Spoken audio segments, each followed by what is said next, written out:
जैसे कि आप फ्रेम में देख रहे हैं, हमारे साथ गाड़ी खड़ी है महिंद्रा की बोलेरो न्यू, और ये है N8 वर्जन। हमारे साथ है Naveen ji. Naveen ji, welcome to the channel. Thank you. और इसका ऑलरेडी हम Bolero new N8, N10, N10R जो आती है उसकी हम ऑलरेडी ओनरशिप रिव्यू कर चुके हैं, और ये हमारा 3rd और 4th वीडियो है बोलेरो का, और काफी अच्छे वो वीडियोस पहले के गए हैं। उम्मीद है वीडियो भी आपको अच्छा लगेगा। अगर चैनल पे नए हैं तो सब्सक्राइब कर लीजिए, और नवीन जी का वेलकम करते हैं। नवीन जी, सबसे पहले थोड़ा सा गाड़ी का ब्रीफ करते हैं, आपके बारे में जानते हैं, क्या करते हैं आप और ये गाड़ी क्यों ली। हरे कृष्णा अमन, नाम तो मेरा आपको पता ही चल गया। मेरा छोटा सा बिजनेस है पैकर्स एंड मूवर्स का। ठीक है। मैं करीब 22 साल से इस ट्रेड में हूँ जी। और मैं ग्लोबली करता हूँ। बिजनेस छोटा है लेकिन रीच बहुत बड़ी है। अच्छा। और मेरे पास मोस्टली रेफरेंस के क्लाइंट्स होते हैं, उसके अलावा कुछ लगे बंधे कॉर्पोरेट्स हैं जिनकी मैं सर्विस करता हूँ। ठीक है। तो लॉजिस्टिक्स का काम था, उसके लिए मेरे पास कोविड के टाइम पे मेरी पिछली जो गाड़ी थी that was an Alto, and before that parallelly I had a safari also. Okay. तो सफारी जो पहले चल सफारी पहले वाली जो, हाँ ठीक है, that was a 98 model. Okay. पुरानी थी, खूब बढ़िया, बिल्कुल झूम के चलती थी। तो मुझे वो एक टच था।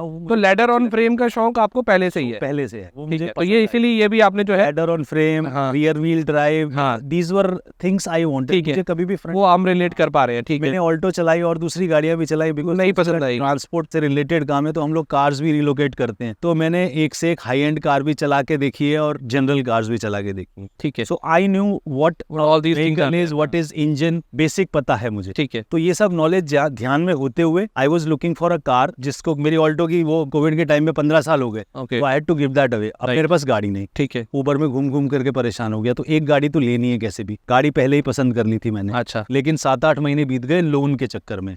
अब जैसे ही लोन ओके हुआ then I picked up payment. मैंने एक भी दिन वेस्ट नहीं किया। ठीक है। मुझे लेनी थी गाड़ी इसी साल में, तो मैं गाड़ी की जो डिलीवरी है वो मैंने 30th दिसंबर को ली और रजिस्ट्रेशन 2 जनवरी को मेरा हो गया है। 2 जनवरी को। हाँ, 2 जनवरी टू 2023 वेरिएंट है। जैसे कि आप देख पा रहे हैं आगे जो लोगो है वो नया वाला लोगो है महिंद्रा का, और on the steering also and हाँ वो जो भी रियर व्हील जहाँ पे भी है वो लोगो रिप्लेस है, न्यू वेरिएंट है बेसिकली, ये बताना चाह रहे हैं। जी। कितनी चल चुकी है सर ये अभी तक? सर ये करीब अभी हो गए मेरे ख्याल 12,000 किलोमीटर के नजदीक आ गई। 1 साल होने को आ रहा है और 12,000 किलोमीटर आप चला चुके हैं। तो ऑन एन एवरेज मतलब 1000 किलोमीटर पर मंथ की हम एक एवरेज निकाल लेते हैं आराम से। ठीक है। आराम से। तो एक चीज मैं और अपने व्यूअर्स को बताना चाहूंगा कि नवीन जी जो है वो एस्कॉन टेम्पल के साथ जुड़े हुए हैं। उनके जो ट्रस्ट है एस्कॉन टेम्पल, और अभी हम लोग द्वारका में है तो एस्कॉन टेम्पल द्वारका के साथ जुड़े हुए हैं जी। कहीं ना कहीं। सर आपने जैसे मुझे ऑफ कैमरा बताया कि वो भी एक रीजन था इस गाड़ी को लेने का। रीजन था क्योंकि हम लोग नियर बाय की, हम लोग आए दिन हम वृंदावन के लिए प्लान कर लेते हैं जाने के लिए। ठीक है। तो उसके लिए एक आइडियली ऐसी गाड़ी चाहिए कि मैं अकेला ना जाऊं, फैमिली को लेके जाऊं, या कुछ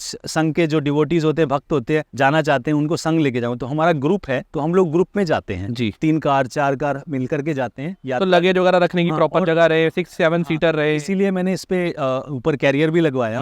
अभी एक रिसेंट जो मैंने ट्रिप किया था वो हरिद्वार का था। हमारे गुरु महाराज की यात्रा थी, उसमें ऑल ओवर इंडिया से डिवोटीज आए थे। तो हम लोग 6 या 7 गाड़ियां थी जो हम लोग यहाँ से गए। कुछ लोग बस से गए, कुछ लोग अपने कन्वेंस से गए, बट हम लोग इकट्ठे 6-7 गाड़ी गए and we had that lovely trip. ठीक है। अच्छा, बोलेरो का मैं थोड़ा सा और भी बता देता हूँ, सर मेरी बात से एग्री करेंगे कि सबसे पहली चीज तो सर रियर व्हील ड्राइव एक ऑप्शन रहता है। अगर आपका बजट लिमिटेड है, आई डोंट नो सर का ये बजट वाला कंस्ट्रेंट था कि नहीं था, बट था एक बजट लिमिटेड है, आपको प्रॉपर एक एसयूवी चाहिए, कॉम्पैक्ट एसयूवी नहीं, एसयूवी वाली फील चाहिए। बजट लिमिटेड है, रियर व्हील ड्राइव चाहिए, फीचर्स भी इसमें अच्छे खासे ठीक ठाक आते हैं। सो बेसिक फीचर्स काफी आते हैं इसमें। सर म्यूजिक सिस्टम भी लगा हुआ है? म्यूजिक सिस्टम लगा आया था इसमें। ठीक है। देखिए बेसिक N4 जो है वो बिल्कुल बेसिक बेस वेरिएंट में कुछ नहीं है, कुछ नहीं आता। बट मैंने इसीलिए N8 लिया क्योंकि N10 फिर वो ऊपर चला जाता है, जो एडिशनली चीजें मिल रही हैं जरूरत नहीं, मुझे जरूरत नहीं थी नहीं ज्यादा। ठीक है। मुझे म्यूजिक सिस्टम लगाना है, मैं आफ्टर मार्केट बाहर से कहीं से लगवा लूंगा। तो यूट्यूब पे वीडियोस जो होते हैं सुनते हुए गाड़ी चलाता हूँ मैं मोस्टली, तो मुझे वो स्क्रीन चाहिए। सो दैट श्रवण एक बहुत जरूरी चीज है, कीर्तन सुनना और श्रवण। या तो मैं गाड़ी में कीर्तन सुनूंगा या मैं लेक्चर सुनूंगा, ये 2 काम नहीं करता हूँ। तो मैं, मेरे पास एक काउंटर का वो मैकेनिकल इलेक्ट्रिकल काउंटर है। हाँ। तो उसपे मैं अपना चैंटिंग के लिए होता हूँ, हरे कृष्णा महामंत्र है उसका जप करता हूँ, चैंटिंग कर। तो ठीक है सर, बहुत अच्छी बात। वो एडिशनल चैंटिंग जो हम करते हैं कि दिन भर हम चैंट चलता रहे, तो हम फालतू गाड़ी चलाते हुए ना तो इधर उधर का कोई फालतू के गाने सुनने। चलिए, ये एक अच्छा लेसन और नवीन जी से हमारे व्यूअर्स को मिला चैनल। सर एक काम करते हैं, ड्राइव करते हैं इस गाड़ी को, बाकी बातें अंदर करेंगे। आइए प्लीज। आइए।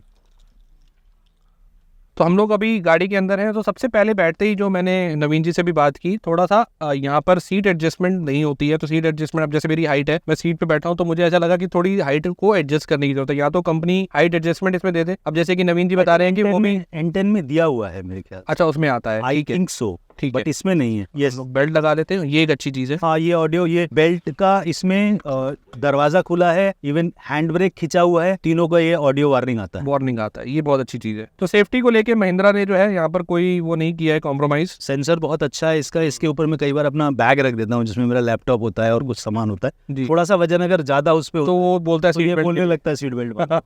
अच्छा, हम लोग पहले भी ड्राइव रिव्यू तो इसका पहले भी कर चुके हैं, जिसमें गाड़ी उठती बहुत आराम से है, लो एंड बहुत टॉर्क बढ़िया। बहुत अच्छा है। बहुत। आपको बार बार गियर शिफ्ट करने की ट्रैफिक में जरूरत नहीं पड़ती। आप फोर्थ फिफ्थ गियर अब आप 30 35 40 पे भी आप फिफ्थ गियर पे लेके जा सकते हैं। करेक्ट। तो गियर्स की कोई इशू नहीं है, गियर्स बहुत कंफर्टेबल है, मतलब थोड़ा क्लंकी है, हाँ। बट वो ठीक है, वो आदत पड़ जाती है सर। सो अभी गियर में थी, मैंने क्लच दबाया स्टार्ट नहीं तो हुई। वो स्टार्ट नहीं हुई। जैसे मैंने इसको वापस न्यूट्रल किया तो वही स्टार्ट हो गई। कई बार ऐसा होता है ना, जैसे सिग्नल पे हमारी गाड़ी बंद हो जाती है, जी जी। इसी तरह से ऑटो स्टॉप में, हाँ और फिर उसके बाद हम स्टार्ट करते हैं, तो हम स्टार्ट करने के साथ साथ नॉर्मली हमारी आदत होती है ना, क्लच दबाया, गियर भी लगा दिया फसाद के साथ, उस सिचुएशन में स्टार्ट नहीं होगी। यही हुआ था अभी फिलहाल। वैसे तो को अभी लेके चलते हैं फिफ्थ गियर पे जी। और स्पीड रखते हैं कम, सो दैट के देखें लो एंड टॉर्क कितना और गियर आपको चेंज करने का ये बिल्कुल भी वो नहीं देगी, जरूरत ही नहीं होगा, अपने आप ऐसे एकदम से नीचे से निकल के। अभी देखिए हम लोग फिफ्थ गियर पे हैं और मैं स्पीड इसकी जो है दिखा दूं। स्पीड जो है अभी तो खैर हमने ब्रेक लगा दी तो लेकर आ गया है। हाँ 30-35 की आसपास की स्पीड थी। जी। अच्छा, गाड़ी का जो इंसुलेशन लेवल है वो भी काफी अच्छा है। इंसुलेशन आपको कोई बहुत ज्यादा रोड नॉइस या इंजन नॉइस अंदर नहीं आ रही है noise। और व्यू आगे का बहुत बहुत क्लियर है, काफी ब्रॉड व्यू है। बस एक जो छोटा सा मुझे जो मैंने स्टार्टिंग में बोला वो ये है कि आपको बम्पर का जो बोनेट का एंड जो है वो नहीं दिखता है because of the height and height, मैं थोड़ा सा हाइट अपनी ले लूंगा, हाँ। क्योंकि ऊपर सर के ऊपर देखिए ना बहुत स्पेस है, बहुत स्पेस है, एनफ स्पेस है। मतलब मेरे ख्याल से तो 6-3-6-4 बैठ जाएगा ना, आराम से। उसको भी दिक्कत नहीं आएगी। चलने में बहुत स्मूथ है, रिफाइंड है, बहुत रिफाइंड है इंजन। इनफैक्ट जो ये नया वाला वेरिएंट था जिसमें बोलेरो का ऑल टुगेदर जो है वो फेसलिफ्ट लाया गया था, तब से रिफाइंड इंजन बहुत सही चलता है। माइलेज क्या दे रही है आपको नवीन जी? सर माइलेज का क्या बताऊं मैं, शुरुआत में पहली सर्विस के बाद अगर बोले तो पहली सर्विस में कुछ ऑयल चेंज वगैरह तो होता नहीं, तो उससे इंजन में कुछ ऐसा फर्क पड़ता नहीं है, लेकिन पहली सर्विस के बाद जब हमने एक दो बाहर के ट्रिप कर लिए तो इनिशियली एक तो इसका जो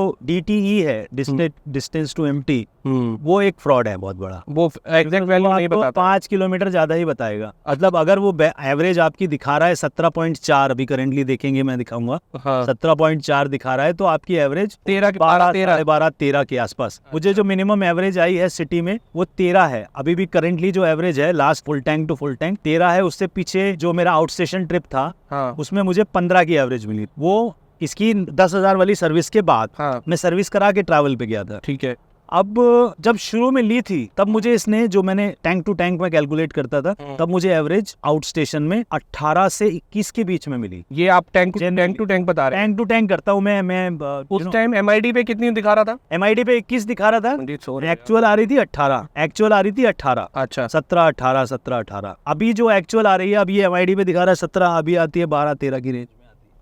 तो ये ज्यादा average सिटी में आपको 12-13 अभी दे रही है आफ्टर वन सर्विस। सो अभी हुआ क्या था, मैं आपको बताऊं, लास्ट मेरी जो 10,000 वाली सर्विस थी वो ढंग से हुई नहीं, ठीक है, उनके सर्विस सेंटर में कुछ प्रॉब्लम्स थी, इश्यूज थे, उनका वॉशर नहीं चला और काफी सारी चीजें पता नहीं की नहीं। I am not happy with that service centre also, तो I am going to change that. But उन्होंने मुझे वादा किया है कि आप आइए, मैं सारी इसकी सारी, क्योंकि मैंने कंप्लेंट डाल दी, व्हील अलाइनमेंट नहीं किया, व्हील रोटेशन नहीं किया, अच्छा ये सारी चीजें जब उन्होंने नहीं की तो I was not at all happy. Okay. और मुझे उसके बाद ट्रैवल कर रहा था, ट्रैवल के बाद वापस आया, मैंने वो कंप्लेंट डाली तो उन्होंने बोला आप आइए, मैं जा नहीं पाया, I have to get all these things checked and repaired. आप मानेंगे नहीं, इन्होंने शायद AC का फिल्टर वगैरह क्लीन किया होगा तो यहाँ से खोला होगा, ये जो लेफ्ट साइड का वेंट है इसके 2 ब्लेड्स अंदर घुसे हुए हैं। हाँ, ये जो AC के वेंट्स है ये टूटे हुए हैं। हैंडलिंग में भी नहीं घुसते। अब ये क्या मारा होगा इस पे कि अंदर चले गए? क्या किया है पता नहीं मुझे, ये तो मैंने मेरी सीट पे जो they charge 75 rupees for a seat cover, वो कोविड के टाइम पे शुरू किया था। एक सीट कवर लगाते हैं जिसपे मैकेनिक बैठता है, उससे दाग वगैरह भी नहीं लगता। अच्छा। तो सीट कवर लगा होने के बावजूद भी मेरी सीट पे काले काले दाग लगा दिए, 2 धब्बे लगा दिए। So they promise they get it washed and clean, वो सारा है, आई हैव टू गो। मतलब कुल मिला के आपका जो फर्स्ट एक्सपीरियंस रहा महिंद्रा की सर्विस के साथ वो बहुत अच्छा नहीं सर्विस के साथ इतना अच्छा नहीं था। देखिए फर्स्ट सर्विस के बाद भी मैं 1-2 बार गया उनके पास, जो वहाँ पे सर्विस मैनेजर था, मिस्टर आयम करके थे, he was from north east, Manipur के रहने वाले थे। अभी वो ट्रांसफर हो गए गुड़गांव। तो जब वो थे, वो भी द्वारका में रहते, तो उनसे बातचीत हुई तो अच्छी एक दोस्ती बन गई। तो I got a very good response from people, service भी सब कुछ सही हो गया था। ठीक है। अब की बार वो थे नहीं, कोई दूसरा सर्विस मैनेजर था और काम ऐसा हुआ कि I was so upset when I came back after the service, तो मैंने कंप्लेंट डाल दी। सो ये महिंद्रा का जो सर्विस एक्सपीरियंस है, हमारे पास ऑलरेडी बहुत सारे यूजर्स पहले भी आ चुके हैं जिन्होंने कंप्लेंट किया है। इनफैक्ट स्कॉर्पियो एन लेके आए हैं जी या XUV 300 लेके आए हैं, जी। सो XUV 700 भी लेके आए हैं। तो वो सारे यूजर्स, बहुत सारे यूजर्स ऐसे हैं जो सेटिस्फाइड भी हैं, बहुत सारे यूजर्स ऐसे हैं जिनको ये आप जैसे आपको इशू आया वैसे नेग्लिजेंस के इश्यूज उनको भी आए हैं। तो कहीं ना कहीं महिंद्रा जिस हिसाब से गाड़ियां बेच रही है उस हिसाब से सर्विस जो है बना रहे हैं, इतनी खूबसूरत इतनी बढ़िया गाड़ियां बना रहे हैं। बढ़िया गाड़ी है। फ्रंट एंड पे अगर वो दो जगह पे, एक शोरूम लेवल पे और शोरूम पे जो जिस तरह से हैंडलिंग डिलीवरीज वो सब होती है, वो एक तरह से अगर सुधार ले जी एंड अपना सर्विस सेंटर को सुधार ले तो उनसे बढ़िया कंपनी कोई नहीं बनेगी। नहीं, वही है कि गाड़ियां सिर्फ बना लेना ही, टेक्नोलॉजी बना लेना ही वही बहुत सब कुछ नहीं है। After sale service plays a very important role. Yes. वही लॉन्ग टर्म में आपकी कंपनी को जो है वो देखिए मैं I am myself from a service industry जी और इतने सालों से मैं काम कर रहा हूँ। You need to have a happy customer, you can not make every customer happy, but that is for at sure. Least you can try. आप उनको सेटिस्फाई कर सकते हैं, खुश ना करें तो बेशक एकदम। बिल्कुल। तो वो customer satisfaction is what matters a lot. मेरे पास रेफरेंस से मैंने जैसा आपको बताया कस्टमर क्यों आते हैं, because they are happy, they have been happy. खुश होंगे तो आप चार लोगों को तभी वो 4 लोगों, और वर्ड ऑफ माउथ एक ऐसी चीज है Yes. सर कि बिजनेस आपका जो है वो 10 टाइम्स मल्टीप्लाई हो जाएगा अगर आपका वर्ड ऑफ माउथ अच्छा है तो। सो जितना मर्जी आप एड्स के थ्रू कैंपेन कर लें या कुछ भी पब्लिसिटी कर लें, अगर आपका all together at the end of day आपकी सर्विस अच्छी नहीं है जी। तो फिर कोई फायदा नहीं है। तो ये तो हर सर्विस इंडस्ट्री में फॉलो होती है, इंक्लूडिंग इट्स अ मंत्रा। बिल्कुल सर, बिल्कुल। सर्विस मंत्रा है, तो आपने you have to take care of your customers. अगर कोई नाराज है, चाहे आपकी कोई गलती ना हो, you have to find out why the customer is not happy. हाँ, what is the reason behind it. आपकी गलती है, गलती नहीं है, you know that matters a lot. तो मैं as a owner of this business मैं करता हूँ ये कोशिश। गाड़ी पे वापस आते हैं सर जी। इसमें अब आप मुझे ये बताइए कि क्या क्या ऐसी चीजें अभी तक आप, जैसे 12,000 किलोमीटर एग्जैक्टली 12,064 चल चुकी है, हाँ, तो इसमें क्या क्या आपको अभी तक इश्यूज आए हैं कार से रिलेटेड? सर्विस पे हमने बात कर ली, कार से रिलेटेड, या फिर आपको लगा हो कि ये चीज होनी चाहिए थी? एक कार में जो रियर डोर है बहुत हेवी है, ठीक है। तो इसको जब बंद करते हैं तो एक ढंग ढंग की खड़ंग खड़ंग की आवाज आती है, तो रैटलिंग नॉइस है, हम नॉइस है, ठीक है। थोड़ा सा रैटलिंग नॉइस है। एक मेरे को रैटलिंग नॉइस है वो ये जो साइड पे जो लगी होती है पानी रोकने के लिए, आई थिंक लास्ट सर्विस पे ये भी थोड़ी सी उखाड़ दी है, तो it keeps when I open the window. ये मेरे ख्याल से आफ्टर मार्केट लगी होंगी ना? नहीं, ये वहीं से उन्होंने ही लगा के दी थी, आफ्टर मार्केट नहीं है। अच्छा। ये महिंद्रा ने कुछ एक्सेसरीज मुझे as a part of deal लगा के दी थी, जैसे फुटरेस्ट है दोनों साइड का, दरवाजा बंद करने में इशू होता है, ये लेफ्ट वाला एक दरवाजा है, हल्का सा अगर हम बंद करते हैं तो नहीं तो बंद। ये बंद नहीं होता, पर्टिकुलरली इस दरवाजे में प्रॉब्लम है।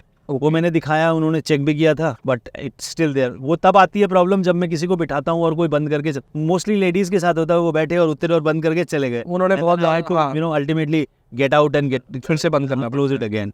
अच्छा नवीन जी, एक चीज और, जैसे अभी इस गाड़ी का जो पर्पस है, हमारे चैनल पे जब पहले भी आया है तो उनका कुछ ना कुछ पर्पस रहा है रियर व्हील ड्राइव लेने का, तो आपका अभी तक इसका कोई यूटिलाइज हो पाया? MLD का नीड नहीं था, रियर व्हील ड्राइव का कोई यूटिलाइज? रियर व्हील ड्राइव का यूटिलाइजेशन ये है कि हम छोटे मोटे कच्चे बच्चे रास्तों में जाते हैं तो अच्छा। उसमें गाड़ी आराम से निकल जाती कहीं हुआ है अभी तक एक्सपीरियंस? अभी पीछे एक दिन क्या हुआ कि ये रोड पे हुआ था जी, दैट मैंने गाड़ी साइड पे पार्क की और मैं जरा कॉर्नर में गया, ओके, और कॉर्नर से वापस आके देखा तो मेरी गलती थी, मैंने लेफ्ट साइड का व्हील देखा नहीं, ओके, वो एक ऑलमोस्ट एक गड्ढे के ऊपर ही था, और सड़क के बीच में सीवर का गड्ढा था, उसके ऊपर था, ओके, वो मतलब गड्ढे में अंदर से अबाउट 10-15% अंदर गया हुआ था, क्योंकि हैंड ब्रेक खिंचा था हाँ, तो वो पूरा नहीं गया, तो मुझे घबराहट हुई कि ये मैं जैसे हैंड ब्रेक करूंगा तो ये चला जाएगा, बट देन आई रियलाइज्ड कि ये तो रियर व्हील गाड़ी है।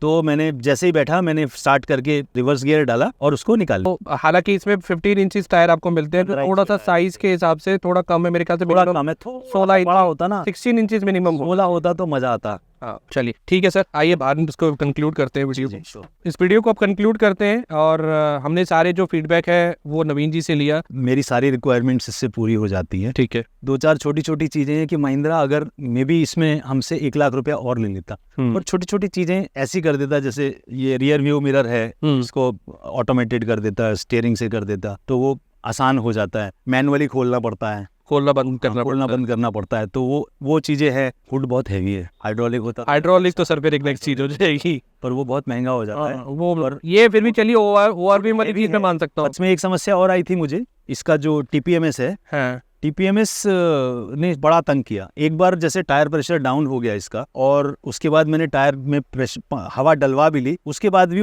जो उसका निशान है, वो सिग्नल है, वो नहीं, सेंसर उसका जो है प्रॉपर्ली वर्क नहीं कर रहा है। तो वो मैंने कई बार हवा डाली निकाली। उस चक्कर में क्या हुआ, एक गैस स्टेशन पे हवा डाली, उसने ये व्हील कवर जो है ठीक से लगाया नहीं, and I was on my way to Rohini, वो रास्ते में नमस्ते हो गया। हेडलाइट का थ्रो वगैरह कैसा रहता है सर? हेडलाइट इसकी बकवास थी, आपने बहुत अच्छा क्वेश्चन पूछ लिया।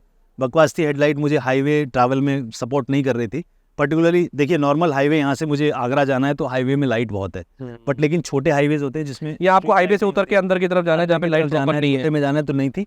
तो ये मैंने आफ्टर मार्केट इसमें हेडलाइट और HID आपने LED ये मैंने एक वो है करोल बाग में काफी फेमस, ठीक है। उनसे ये तीनों चीजें लगवाई थी। फॉग लैंप्स पहले से लगे हुए आए थे? नहीं, ये फॉग लैंप भी लगवाई है। अच्छा, ये भी आपने हाँ, लगवाए? ये लगवाई है। यहाँ पे खाली प्लेट थी, हाँ, खाली प्लेट वो थी। निकलवा के ये लैंप Okay. लगवाया, और ये मैंने इसके बल्ब चेंज कराए, दोनों बल्ब चेंज किए उन्होंने, ये भी किया और ये भी किया। तो उसके बाद फर्क बहुत पड़ गया एकदम। नहीं, लाइट्स तो सर प्रॉपर, व्हाइट लाइट फेंकती है, दूर तक फेंकती है। लाइट तो प्रॉपर होनी बहुत जरूरी है, ठीक है। बट आपको ये ऑन रोड कितनी पड़ी थी सर? सर ये मुझे पड़ी सब कुछ कर करके 1130। AC का सर आप बता रहे थे? AC एसी का मैं बोल रहा था, अगर क्लाइमेट कंट्रोल टाइप होता तो इस तरह के मौसम में पर्टिकुलरली, अभी जैसे हम जहाँ आपको बैठे थे, हमको गर्मी लग रही थी और शीशों पे भी ओस जमनी शुरू हो गई थी, ठीक है ना, तो थोड़ा एसी चलाने की जरूरत है, बहुत माइल्ड 26, 27 पे 27 पे करके। लेकिन जो एसी है मिनिमम पे भी चलाऊंगा तो वो 26 पे नहीं, वो 18 या 20 के आसपास का टेम्परेचर, वो फिर आप चला नहीं पाएंगे, उसमें ठंड लगने लग जाती है। आप बंद, आप ऑन ऑफ ही करते रह जाएंगे। क्लाइमेट कंट्रोल चलता है तो आपके शीशे पे भी फॉग नहीं जमती, वो भी बड़ा फायदा। थर्ड रो का कितना यूज है सर आपका? जो थर्ड रो होती है मेरे पास यूज, बिकॉज मैंने कैरियर लगाया तो थर्ड रो में 1 या 2 लोग बैठते हैं। पहले वो बैठने की पोजीशन जो है वो थोड़ी कंफर्टेबल नहीं है। We try to give it to either kids, या जो लोग पतले हैं उनको देते हैं, हाँ, वही बैठ सकते हैं। लेकिन अभी पीछे एक हमारे अच्छे से खासे हेल्दी प्रभु जी है, वो बैठ करके गए एंड ही वाज कंफर्टेबल। और बाकी अदरवाइज लगेज वगैरह रखने के काम आ जाता है। बाकी लगेज अभी भी पड़ा हुआ है, दरियां पड़ी हुई हैं एक बैग के अंदर, ठीक। तो I am utilising it to the fullest, हाँ, टू फुल कैपेसिटी। जो आपका मकसद था वो हाँ, मेरा वो फुलफिल हो रहा है पूरा, ठीक है। गाड़ी लेने का। सेटबैक्स हैं, हर किसी को मुकम्मल जहां नहीं मिलता। सेटबैक्स हम क्योंकि डिवोटी हम एक्सेप्ट कर लेते हैं, भगवान की कोई जो सब होता है प्लानर, तो भगवान की कोई प्लानिंग रही होगी इसके लिए। तो और वैसे भी आपने सर अच्छे काम के लिए लगा रखी है गाड़ी, तो उसका अच्छा यूटिलाइज हो रहा है। सेवा में लगा रखी है, तो भगवान की सेवा में अगर गाड़ी यूज हो रही है तो उससे बढ़िया और कुछ नहीं है। ठीक है। तो सर एक छोटा सा गिफ्ट हमारी तरफ से, आप आए हमारे चैनल पे, ये इन्वॉल्व का परफ्यूम है, आई एम सो और आपकी गाड़ी की खुशबू बढ़ाने के लिए आई एम श्योर इससे आपको जो है वो थोड़ा सा खोल के लगा दीजिए। हाँ बिल्कुल सर, लगा देते हैं। आइए। कहाँ लगाएंगे इसको? ये क्या रहता है, जेल वाला, एक तो आपका जल्दी ये कहीं लीक आउट नहीं होता है, एक्वा वाली है ये। हाँ ठीक है, ये बिकॉज कई जो होते हैं ना उनकी स्मेल, ये थोड़ा सा वैसे फ्रूटी सा है, तो ये हाँ फ्रूटी सा है, आपके इधर एक कप होल्डर में रख दिया है, च्युइंग गम टाइप का जैसे होता है ना। इनफैक्ट इससे क्या रहता है कि अगर कुछ थोड़े दिन के लिए गाड़ी बंद रहे ना तो बैड स्मेल नहीं आती है, और ये ज्यादा लॉन्ग टर्म तक चलता है। और भी प्रॉब्लम्स है, देखिए रियर में लाइट नहीं है, वहाँ पे देखिए जगह दे रखी है, लाइट नहीं है, so I spoke to the accessories people, उन्होंने बोला ये वाली निकाल के पीछे लगा देंगे, यहाँ पे दूसरी लगा देंगे, but these things are very expensive. इतने बड़े कैबिन में 2 लाइट तो मिनिमम होना चाहिए। हाँ होना चाहिए, पीछे लाइट ना होने से बड़ी परेशानी होती है। तो इस वीडियो को यहाँ एंड करते हैं, वीडियो नहीं तो लंबा हो जाएगा। Thank you so much Naveen ji, thanks for coming. Thank you. और आई होप कि जो भी नवीन जी ने अपने थॉट शेयर किए वो आपके लिए यूजफुल रहेंगे। अगर आप भी बोलेरो लेने की सोच रहे हैं, Tier 1 सिटीज में कम, लेकिन Tier 2 सिटीज वगैरह में बोलेरो अच्छे खासे नंबर्स में सेल होती है, सेल हो रही है, बहुत अच्छे नंबर्स में सेल होती है। इनफैक्ट अगर आप महिंद्रा की सेल जो चार्टिंग देखेंगे तो आपको नंबर 1 पे बोलेरो ही दिखेगी। Tier 1 सिटीज में लोगों के थॉट्स थोड़े से डिफरेंट होते हैं, वो उस तरह की गाड़ी लेने पसंद करते हैं जो थोड़ी दिखने में मतलब फैंसी हो और उस तरह की हो। बट प्रैक्टिकल गाड़ी आप चाह रहे हैं ना, प्रैक्टिकल गाड़ी आप चाह रहे हैं ना, तो प्रैक्टिकल गाड़ी ये है, और ये प्रॉपर एसयूवी है। तो एक नॉर्मल कॉम्पैक्ट एसयूवी से बेटर परफॉर्मेंस आपको इसमें मिलेगी। बहुत सी चीजें ऐसी हैं जो इसमें आपको नेगेटिव भी मिलेंगी, जो जैसे कि हमने ऑलरेडी वीडियो में बात की। बट अगेन सर वाली बात है, हर चीज जो है वो परफेक्ट नहीं हो सकती, हर गाड़ी में कुछ ना कुछ कम और ज्यादा रहता ही है। किसी को आंख पे पट्टी बांध करके गाड़ी के अंदर बिठा के पट्टी खोल दें और चला के बताएं तो वो बोलेगा वो स्कॉर्पियो में बैठा है। तो ये स्कॉर्पियो की छोटी बहन बोल सकते हैं, स्कॉर्पियो नहीं है, छोटी बहन। लुक वही है सर, सेम सेटिस्फेक्शन, बिकॉज मैंने स्कॉर्पियो में चलाई है, हाँ, और बैठा हूँ उसमें, तो वो सेम फील आती है। और ब्लैक में तो अलग ही भौकाल है इसका, मतलब ब्लैक में तो बढ़िया अलग ही फील आती है। अच्छा लास्ट में सर इसको एंड करते हैं, अपनी गाड़ी को 10 में से क्या रेट करेंगे आउट ऑफ 10, क्या मतलब रेटिंग देंगे? 7.5-8 नंबर दे दूंगा, जस्टिफाई है अपनी तसल्ली के ठीक है हिसाब से। ठीक है 7.5-8 नंबर। I agree। 10 इसलिए नहीं कि कुछ शॉर्ट कमिंग्स है इसमें, अब इसका कुछ ये सारी जो नहीं आपने है, इसको बताई। बनाने वाले का दोष है, मैं अपनी गाड़ी को क्यों दूं, बट कुछ कमियां हैं। और 1 नंबर तो मेरे ख्याल से आपने सर्विस का ही काटा होगा। नहीं, सर्विस को मैं अभी काउंट नहीं कर रहा, काउंट नहीं तो 7 पे जाएगा। इसको मैं काउंट नहीं कर रहा हूँ कि जो सर्विस की शॉर्ट कमिंग्स है वो मैं रिकवर कर लूंगा। अच्छा वो मैं वहां से नहीं करूंगा, कैसे भी करूंगा, किसी और चैनल से करूंगा, वो जो कमियां हैं वो मैं ठीक करा लूंगा। करा ले, ठीक है। अदरवाइज सर ने जो दिए हैं नवीन जी ने 7.58 आपने 7.5 क्या आप 8 ले सकते 8 ले सकते हैं, आइए। और मैं एग्री करता हूँ इस पॉइंट से, क्योंकि ये 8 डिजर्व करती है। जो बाकी जो छोटे मोटी चीजें मिसिंग है उसके आप 2 पॉइंट्स काट सकते हैं। ठीक है सर। सो अगर आपको ये वीडियो अच्छा लगा है तो चैनल को सब्सक्राइब कर लीजिए। अगर आप भी अपनी कार का ओनरशिप रिव्यू हमारे चैनल पे करना चाहते हैं तो नीचे दी ईमेल आईडी पे हमें कॉन्टैक्ट कर सकते हैं। मिलते हैं किसी और वीडियो में, तक के लिए goodbye and take care. Thank you sir. Thank you. Thank you sir.